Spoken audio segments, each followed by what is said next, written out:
Во тема на денот, како што најави вечерва, разговарам со поранешниот пратеник со долгогодишно искуство Илија Димовски. Димовски, добро вечер. Добро вечер, благодарам на поканата. Многу случувања на политичката сцена, некако изминативе денови се доведува при крај она, ајде да речеме условно, криза во владината коалиција. Денеска помина ставката на Таравари во собранието на двајцата заменици министри. Видовме дека Вленија формираше својата пратеничка група.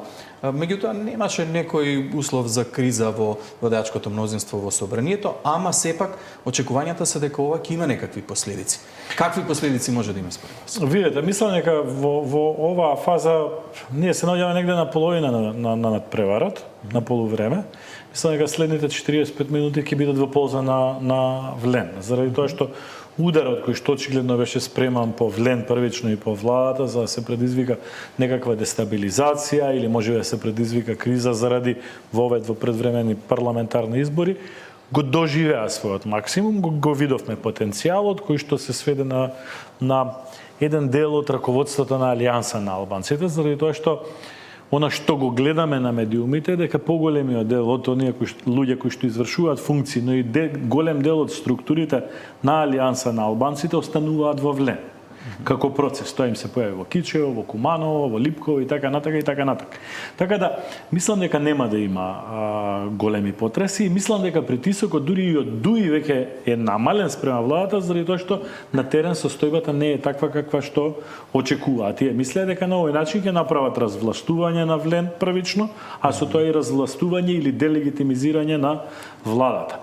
Мислам дека соодносите на пратениците нема да останат вакви какви што се очекувам и понатаму поместувања во следниот период и мислам дека финалето на целата оваа ситуација ќе го имаме од прилика за месец дена пред да влеземе во кампањата за локални избори. Од тоа што го слушам, делува дека според вас најголемиот губитник во целава ситуација ќе биде Арбен Таравари. Да, јас мислам дека се надигра.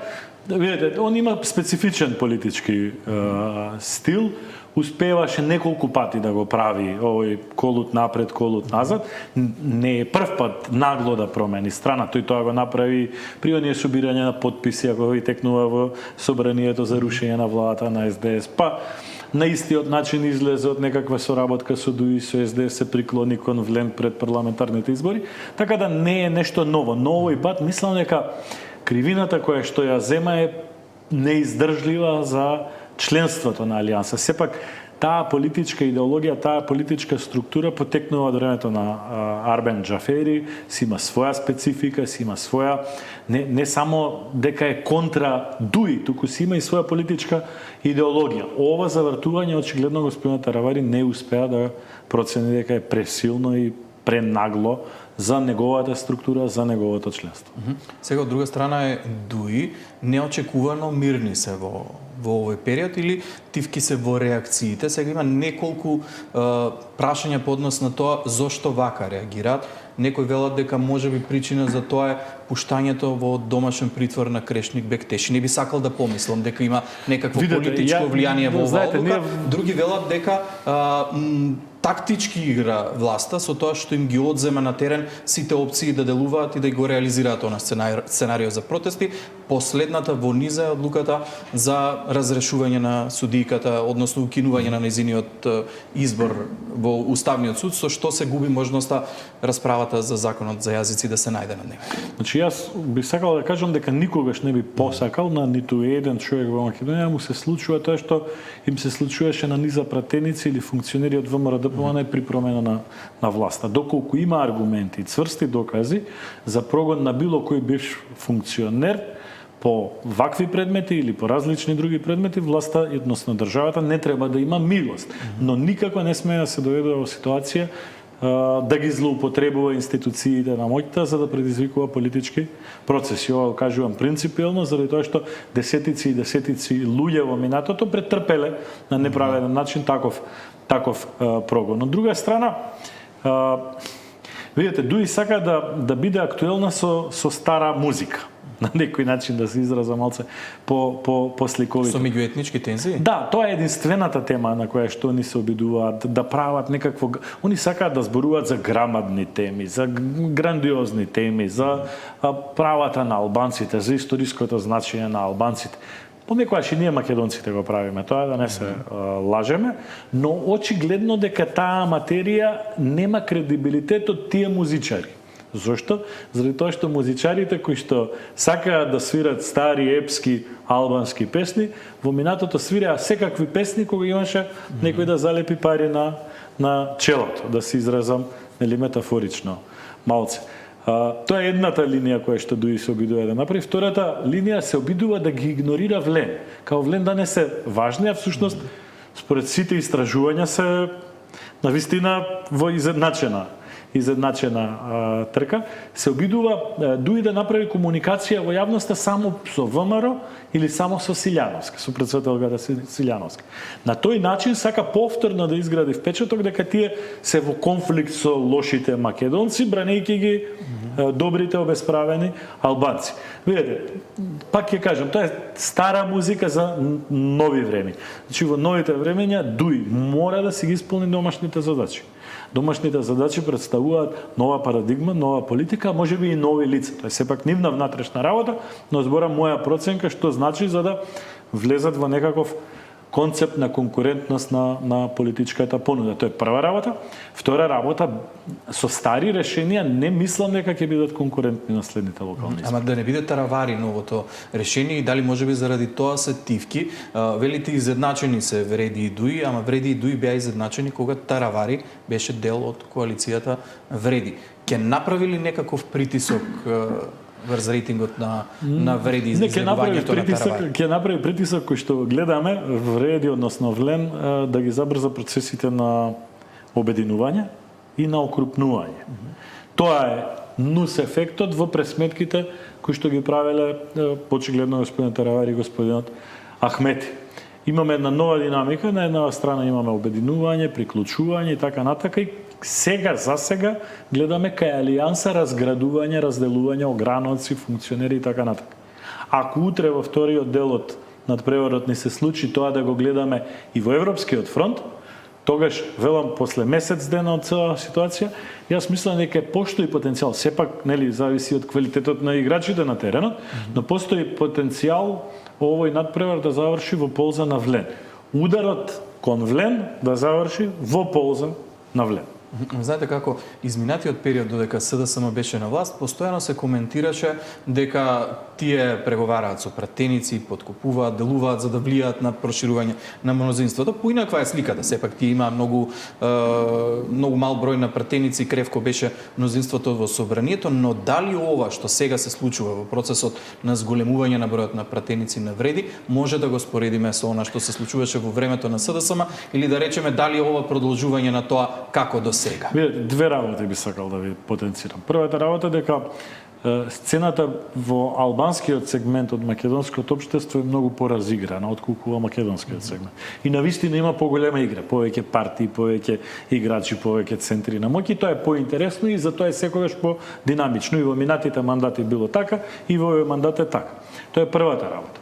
Втората работа која што сакам да ви ја потенцирам, верувам дека ќе се потсетите, е дека големите политички кариери во Македонија не завршуваат на парламентарни избори, туку завршуваат на локални избори. Влогот е голем. Токму во македонскиот дел горе-доле се предвидливи резултатите и мислам дека нема да има никакви потреси или изненадувања во резултатот. Но влоговите во албанскиот политички сегмент се многу големи заради тоа што може да се случи сериозни политички кариери да ја завршат својата патека на локалните избори. Затоа за мене не е очекувано. Очекувано е да станува уште поинтересно. Очекувам да има и многу интересни имиња, можеби, многу интересни кандидати и од Дуи и од Влен ќе се тркаат за секоја општина до последниот момент, и тоа ќе даде правец. Сега, нели, ќе даде правец и за следниот период да видиме каде ќе се движат тие состојби. Но што ќе се случува во, ајде условно речено, македонскиот политички блок? Некако не гледаме многу успешни градоначалници во изминатиот период, а мнозинството на градоначалници во локалната власт го има ВМРО ДПМН. Владата се обиде да помогне, речиси на секој начин, со задолжување во Унгарија, со распределба на пари средства, ама пак не гледаме нешто дека многу мал исклучок на градоначалници. Знаете како во минатото гледав многу успешни градоначалници со многу сериозни резултати. Овој пат сликата не е таква. Може ли да се случи некакво изненадување? Да не бидам субјективен, но навистина јас гледам добри градоначалници, можеби сум субјективен, сум припадник на таа партија. Но градоначалникот на Битола, градоначалникот на Охрид, на Штип, на Кисела Вода, на Гази Баба. Да не набројувам, да не злоупотребувам, нели да. Мислам дека има резултати. Подстрекот кој што го даде владата треба да знаат да го искористат. Дали сите ќе го искористат, оставам простор граѓаните да покажат, заради тоа што поддршката која што сега ја имаат општините на вистина никогаш во минатите 30 години нема. Ја немале нити јас кога сум бил дел од раководството на партијата или во парламентот. Така да граѓаните, ако ви е прашањето дали треба да бидеме покритични, апсолутно треба да бидеме покритични. Дали граѓаните треба да очекуваат и да бараат од градоначалниците повеќе отколку досега? Да, апсолутно. И бараат, ама ако се согласувате со мене како да се намалуваат критериумите за работа на градоначалниците, не зборам само за градоначалниците на ВМРО, овде зборам за сите, и за ВМРО, ДПМН и за ДУИ. Прошетете се во било која општина, ќе видите дека резултатите се далеку од очекуваното или задоволително ниво низ и во Скопје и низ државата. Скопје е специфичен. Да, извинете, ве прекинав. Во Скопје е специфика заради испреплетеноста на надлежностите кои што ги имаат општините и градот Скопје, што е посебен проблем кој што можеби треба да се анализира во иднина, дали воопшто треба да има таков двослоен систем на управување со градот. Но за другите општини дозволете, за поголем дел од општините. Не велам за сите, за поголем дел од општините дозволете да имам различно мислење и да не се согласам, иако ќе повторам. Апсолутно. Граѓаните треба да бидат 10 пати покритични и се покритични, Иван, заради тоа што брзината во која што се споделуваат информациите, комуникацијата е многу различна. Кога јас сум ја почнувал мојата кариера во политика или вие кога сте ја почнувале вашата кариера во новинарството, вестите беа еднаш до 2 пати во денот. Денеска вестите се цел ден со нас присутни и притисокот е поголем. Владата дава многу поголема поддршка од било кога до сега до градоначалниците. Граѓаните имаат право да бараат исто така многу повеќе од градоначалниците. Јас се надевам дека сите партии ќе направат чекор погоре во кандидирањето на кандидатите со кои што ќе истрчаат на избори, па да видиме. Нека има промена ако има незадоволство. Не е ништо страшно од една поизразена политичка динамика. Така, на крајот на денот граѓаните го имаат зборот и гласот во своите раце. Морам да ве прашам ваше лично размислување со оглед на тоа дека неколку пати досега кога одеше со поддршка на независни кандидати ВМРО ДПМН условно речено се изгоре. Што очекувате на овие локални избори? Може ли да му се случи повторно таква грешка на ВМРО ДПМН? Јас од лично искуство, јас сум учествувал во такви одлуки во партијата, значи тоа што ќе го кажам го мислам на 30 години наназад. Мислам дека ВМРО ДПМН треба да приврши со праксата да кандидира луѓе кои што ВМРО ДПМН е најголема партија, со најголем кадровски потенцијал, со повеќе слоен кадровски потенцијал да смени десетици министри во еден ресор и сите да бидат квалитетни предлози, или десетици градоначалници во еден град. Од тој аспект мислам дека ВМРО ДПМН треба да се концентрира на потенцијалот кој што го има и треба да бира по... Знаете, изјавата која што ја даде претседателот на партијата пред некој ден, дека резултатите ќе бидат клучни во оценка за кадровската политика во иднина, најде на поддршка или на поздравување во членството. Зошто најде? Што значи тоа дека нема резултати? Не значи дека нема резултати, но нормално е и демократски е и во ред е да има почесто проверување на состојб. Добро е што во овој случај претседателот на партијата го направи сам тој чекор и кажа дека прави анализа на резултатите кои што ги гледаме. Првата анализа ќе ја видиме низ кандидатите за градоначалници. Веројатно ќе има промени на одредени позиции, таму каде што партијата ќе процени дека имало послави резултати. Втората анализа ќе ја гледаме после локалните избори со најавените реконструкции на партиското раководство или на владата. Во секој случај ја има поддршката претседателот на партијата да постапува по тие критериуми и тие критериуми да бидат единствени битни за оценката. Многу често се зборува дека по локалните избори ќе биде многу поесно. Дали ќе ни се случат предвремени парламентарни следната година? Какви се вашите очекувања? Може да дојде до таков исход и дали ни се потребни предвремени? Не очекувам, мислам дека не се. Видете, мислам дека треба да пробаме да ги тераме мандатите во целост. Политичка дестабилизација на државата не допринесува. Најавата на владата за овие стратешки инвестиции од покрупен карактер, стратешки договори, влегување во некои сериозни инвестициски циклуси, мене врз база на проценка, не врз база на информација, ми говорат дека владата се спрема да влезе во еден сериозен процес на градба, на инвестиции, на реконструкција на одредени приоритети и тоа не ми дава за право да чувствувам дека се спрема избори. Доколку ни се случат избори, тогаш овие најави ќе изгледаат предизборно, а не е така. Знам дека не е така. Од тој аспект мислам дека нема да се случат. Резултатот во македонскиот сегмент од општеството ќе биде очекуван. Мислам дека ќе биде поинтересна битката во албанскиот сегмент, но клучните општини, големите општини, мислам дека ќе добие влен на позиција градоначалник.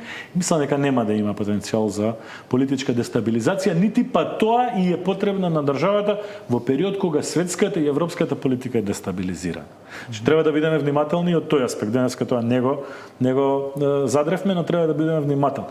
Додека не се разрешат односите помеѓу големите играчи Европа, Русија, Америка, украинската војна, состојбата на Балканот, имате сериозни проблеми во Босна и Херцеговина, имате проблеми кои што се случуваат и во другите држави во опкружувањето, треба да се потрудат сите политичари, целата политичка номенклатура да ја држи државата стабилно. Да, многу поголема и поширока тема е тоа. Мислам дека доволно изанализиравме вечер. Ви благодарам многу за гостување.